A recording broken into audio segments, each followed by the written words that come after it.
Hi, this is Dennis with Second Chance Tackle, and I've been asked to do a kind of a primer on basic reel repair, so I picked a basic reel. I have a Shakespeare Alpha reel. It's a freshwater reel.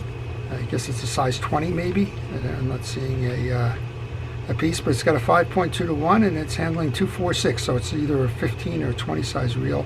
I'll go with the 20 size reel for now. We got it loose just because I've undone the button. But I just thought I would use this as an illustration of how to service a basic reel. It doesn't have to be the Shakespeare reel. If you have the Shakespeare reel, that's great. You'll see me take it apart, see how it works and how to put it back together again. But more importantly, I'm going to talk about tools and techniques as we go through this, just so that whatever reel you're working on, you'll get an idea of how to do the work and how to make sure that it lasts a long time. Just because it's an inexpensive reel doesn't mean it shouldn't be serviced. You know, we're in that throwaway mentality sometimes where we just figure, okay, if it breaks, I'm going to go get another one. And quite honestly, it probably doesn't pay for somebody to send me this reel to work. You can probably buy another reel like this for about the price of my service. So that doesn't make sense, but you can do it yourself. You can save the time and you can save the money just by keeping this in good condition. All right, well, you want to remove the exterior pieces first. That's why this is loose, because I kind of started that to save time on the video. But while I'm doing this, I want to thank our first responders and essential personnel for everything it is that they do to keep us safe during this pandemic. You know who you are. You're our local hometown heroes, and your efforts truly are appreciated. Well, first thing I notice is we have some debris, dirt and debris up top here. That makes sense. This is a top drag system, and one of the problems with the top drag system is as that line is coming in, being wound from the off the pole, well, the water that's on that line hits the top of this. There's a lip there, and the water is going to penetrate through the lip, and it's got nowhere to go but here. And you can see that we have some indentations on both sides of the spool. That water leaks down and gets into the drags, and there's no real out on this side, so you need to make sure that as you take these off, it gets clean. We're going to come back to the drags. I always do the drags last. It's just kind of one of the quirks of what I do, but you can do the drags first if you like. All right, next thing you do, you want to open up the case. In order to open up the case, turn the handle, see if there's a button on this side that's turning. If it is, then you certainly have a through handle. If you're not certain whether you have a through handle or not, then take the button off anyway, even if it's not turning, because sometimes, like on a Shimano reel, you're going to find a screw under there, and you don't want to break a handle because you're assuming that it's a one that screws into the main gear, not going through the main gear, only to find out that it was that was not the case. Take your pieces and parts that you take off the reel, put them in a parts tray. That parts tray will help you to know and locate that. There's other systems out there. Some people say use the top of your bench and line them up the way you took them off, go put them back in. That's fine. And then I like to make sure that as I take these off, that the movable pieces on things like the handle here, we have a joint here, we have the button here, have a little piece in there. I use a penetrating oil just to keep them loose and kind of working. You should be able to pull that out now. And sometimes, if you like, if you're going to take off a lot of pieces and parts, take that screw, put that back into the handle there, and that way you know when you're going to look for the handle where to find the button. So I use a protective glove on my hand. You may have noticed that. I like to keep the oils and greases and the like that overspray from the penetrating oil. I like to do all of that. Keep it off my hands if I can. I'd like to have one on this hand, but I just not comfortable working with that. Well, we have a steel screw here. That's always a bane on the lower priced reels. They rust, and hopefully this one didn't rust in place. I'm going to use a micro driver for that. Unfortunately, this one did not rust in place, and we can remove the bump guard. It's called the bump guard because it protects the reel case from shattering. If you do bump something, maybe a pure wall or a gun wall on a boat or the like, well, that's going to break and not the reel case. All right, well, we can remove that now. That just slides off. It's only held in by one screw. And you needed to do that because the side plate screws, well, there's one hidden under here that you have to get to. You'll notice that I have a variety of tools right on my bench and right near my hand. That way I don't have to put the the reel down and go search for a tool most of the time. You'll also notice that I'm taking the screws out and I'm laying them down on my table because I want to see that they're all the same, or if they're not the same, I want to notice what location the different screw came out of. And we may have a smaller screw on that little one that's held by the bump guard. So this is always a good time to check that out. A good practice as you're doing this is to take pictures along the way. You don't have to take a video, but take the pictures, and that'll tell you what the orientation is of the pieces and parts that you took off. And if you get stuck, you can always go back and refer to those pictures. So use your cell phone, use a digital camera, take a video if you like, but either way, take the pictures. All right, 3 regular screws, and sure enough, that one that goes under the bump guard is a smaller screw. Now, some cases you can lift this off. This one you cannot. This one has a lip that goes under the rotor.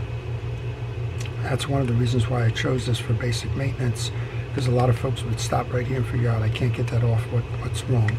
Well, you need to come up top here. You have a spool leveling washer or two that controls the line height on your spool as it lays.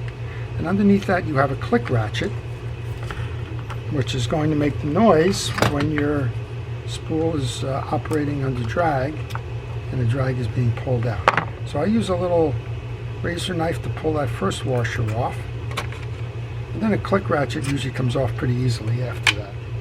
Put that off to the side so I don't get cut. And now we'll take a screwdriver and we're going to remove the screw that holds the clip for the rotor nut. And I put the pieces that I take off in different sections of that parts tray, just so that I don't mix them up too much. And the screw that I took off for this one, for example, I put it up in the corner, and up in the corner there I also put the little trim ring or the hold fast. All right, there's a nut here now, and sometimes you can reach those nuts with a standard open end wrench. It's probably the wrong one. Yeah, it is. I'm not sure which. Of course, right between the two. It's an 11, and I had a 10 and a 10 and a 12. And I was got an 11 in here somewhere. There it is. So sometimes you can reach it like this. If you can, that's great. If you find that you're untightening a nut and it just doesn't seem to be going, well, check to make sure it's not a reverse thread. Try to turn it the other way. It might loosen that way. So that's some of the things that they do. Rotor nut is off. Okay, just grab the rotor and pull that off. And then take a picture here. This is always a good place to do that because you have this anti-reverse system. That's the traditional dog type system that's going to run off of an eccentric. It's going to run in and out based on that spring location there. So that's a good place to take a picture there. Okay.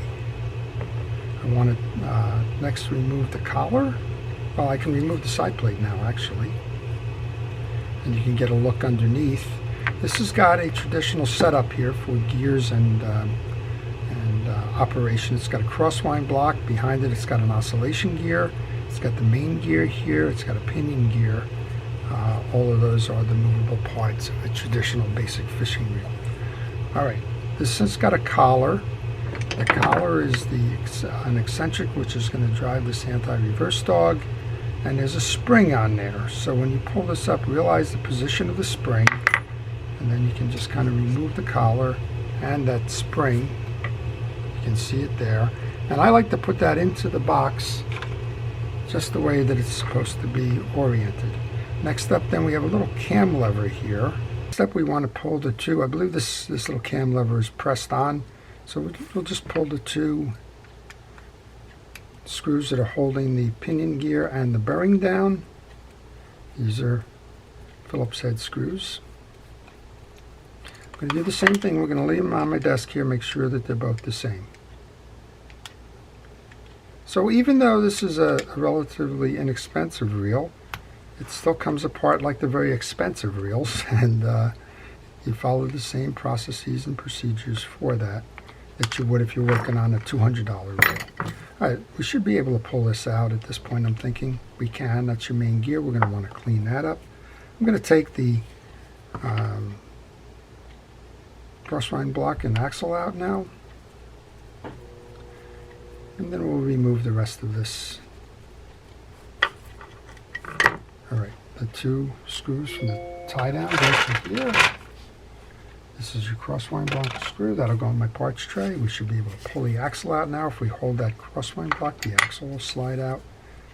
You can remove the crosswind gear and block. This is your gear, that's your block. And all of those, again, will go right back in to my parts tray so that I don't lose those. All right, we disconnected the carrier here. Let's see if we can get this up without removing that anti-reverse dog. I don't think we can. So let's go ahead and pull that C-clip here. I'm just going to use a little micro screwdriver to get into that little slot there in that clamp. Pull that E-clip out. And pull off the override dog.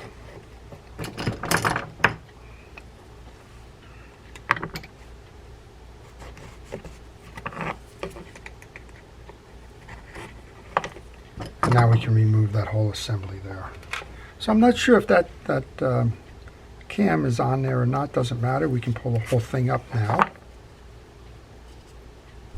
and we'll see. I think what may be is that this just got frozen on here. Oh, we should be able to walk that up. Yeah, we can walk that up. So we kind of went about it the back door, if you will. You can walk these up before you do that, and you probably don't have to remove that anti-reverse dog as a result. But this is the alternative way to get that out. Okay, so we have the 2 eccentric pieces and that little bearing shield. We can remove the bearing retainer. I'm going to flood this bearing with some penetrating oil just to make sure it's a steel bearing. It's not a stainless steel bearing. There's a little bit of rust in there. I just want to make sure that we clean that up good. And down below, well, we don't have much going on there. And I'm leaving those other parts right on my desk because I'm just going to go right back and put this back together again. I'm going to use a soft brush here to clean out the tracks of the pinion gear. I'm going to use fishing reel oil or grease. In this case, I'm going to use the Penn Precision Reel grease. We'll grease that up good. And that's part of the basic service, is you want to make sure you get the old greases off and put new greases in. Okay, that's all greased. We're going to push the bearing down, and I'm going to use oil. I use oil on the bearings. I don't use greases. Let's reinstall them. Take the freshly greased pinion gear, the oiled bearing with the bearing shield on it. Let's go ahead and put that back into the carrier. Then let's take our bearing hold down and go into our parts tray now for the 2 screws that hold this together.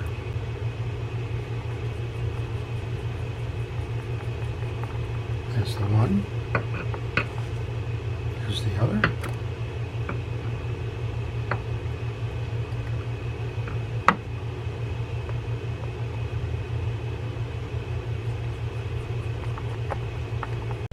Once you completed the screw tie down, give it a little test. It's turning nicely. Remember how this is going to ride now. You're going to have your gear turning. It's going to be moving it in this direction. And so the cam on the anti-reverse needs to go on this angle here. This is going to be where that anti-reverse dog is going to hook onto, this little indentation on that cam. So make sure you get that down right. 2 of them, of course, go in the same direction. And when that anti-reverse dog that we took off comes around,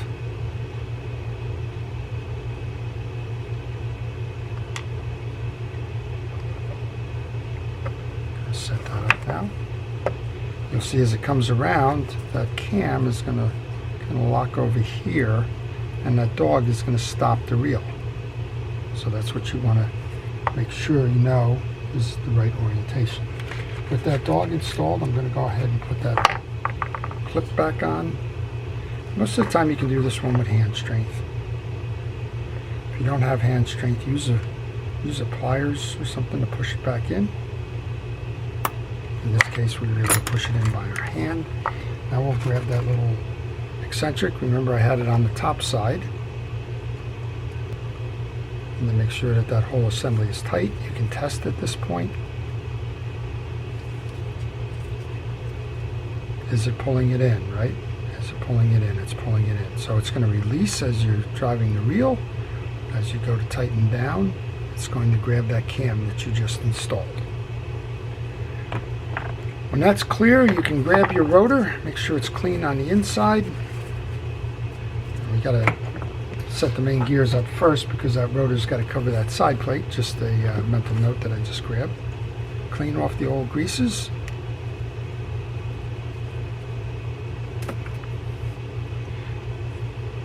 Let's do a fresh re-grease on that then. And I use an artist's brush for the grease. A lot of different things you can use, but I find that the artist brush works well. Alright, you want to get grease on the main gear, the back of it here that drives the oscillation gear, and the stem, which is going to ride inside the case.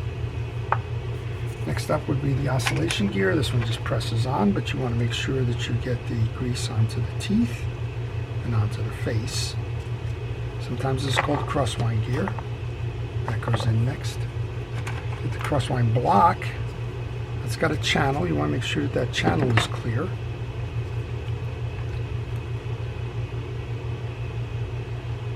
Just like that. And you want to slide that under the little holder and over the stud so that you have that riding properly. And we can take the main gear, put that back in place. It's been greased. That's how your main gear and crosswind assembly goes in. And I put the main gear in before the axle shaft because that's just kind of practice. And a lot of these reels, you can't get the axle shaft out without removing the main gear. Oh, I'm sorry, the main gear out without removing the axle. Got that backwards. Now we can insert that, bring it down, merge it in with that crosswind block.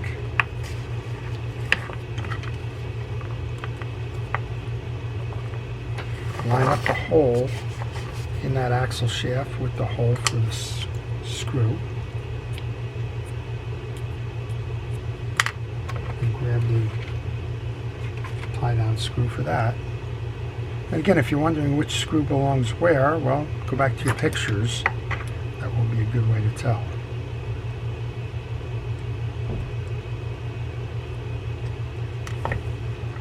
Again, me and little screws, we have our challenges.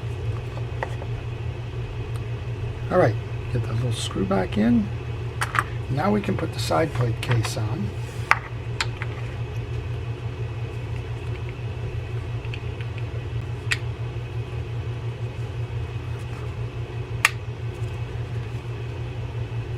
Go get those 3 big screws. They go on the outside.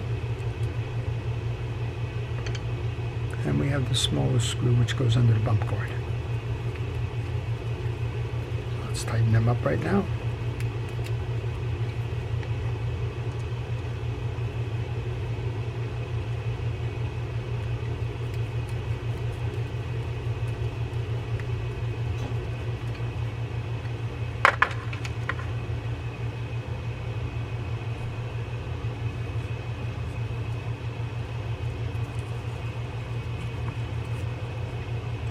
So if you have a reel that needs to be repaired, even after this seminar here, and you'd like me to repair it for you or service it for you, it doesn't have to be broken. If you send me an email using the information on the business card that follows, I will be happy to provide you with that repair information. So let's tighten that last screw down. This is the smaller one that goes under the bump guard.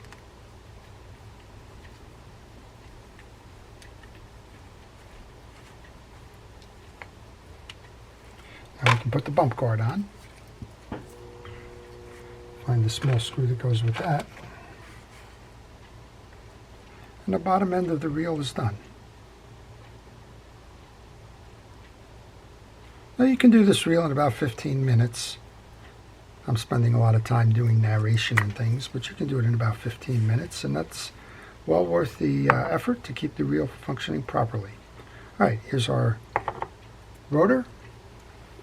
If I haven't done so before, it's been a while since I started. I'm going to use some penetrating oil on the joints of the bail arms. You do not need to take this bail arm apart, and on the line guide.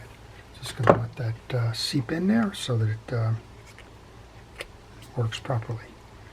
We're back to our rotor nut now.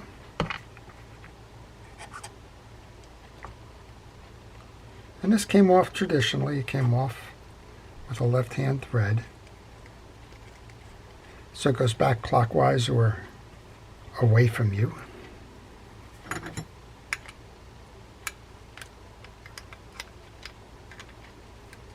Like that. Give it a spin. Make sure that it's doing what it should be doing. Find your tie down. That's up next. And one more screw there. And the part tray is getting empty, which is a good thing, because you can start to see where the, if you had left any pieces and parts in there, well, that would be a good time to go figure out where they belonged. And that's a benefit you can pretty much only get on a parts tray.